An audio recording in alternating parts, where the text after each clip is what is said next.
गोव्यात आता 53व्या भारतीय आंतरराष्ट्रीय चित्रपट महोत्सवाची अर्थात इफ्फीची रंगत वाढू लागली आहे. उद्यापासून हा महोत्सव राजधानी पणजीत सुरू होणार आहे. या पार्श्वभूमीवर गोवा प्रशासन सतर्क झालंय. राजधानी पणजी तसंच आगशी हद्दीमध्ये पोलीस प्रशासनानं कलम 144 लागू केलाय.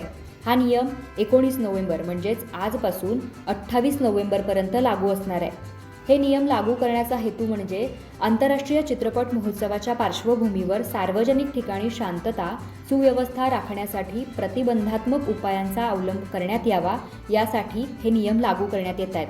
आता नेमके काय निर्बंध लागू केले आहेत ते पाहूयात. तर 5 किंवा त्यापेक्षा जास्त व्यक्ती एकत्र येणं किंवा सभा घेणं, मिरवणुका काढता येणार नाहीयेत.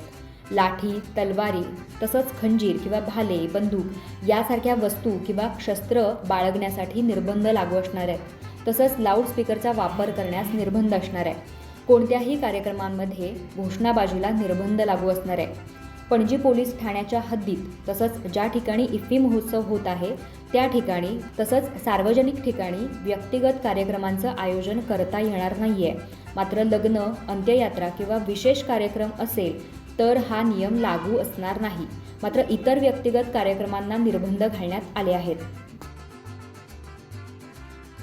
महत्त्वाचं म्हणजे हा नवा आदेश आहे तो आंतरराष्ट्रीय चित्रपट महोत्सवाच्या परिसरातला मुख्य रस्ता, चौक यांच्यापासून 500 मीटर परिसरात कोणत्याही मोकळ्या जागेत व्यक्तिगत कार्यक्रमांचं आयोजन करण्यात येणार नाही. चित्रपट महोत्सवाच्या पार्श्वभूमीवर गोव्यात देश-विदेशातून अतिथी हजेरी लावणार आहेत.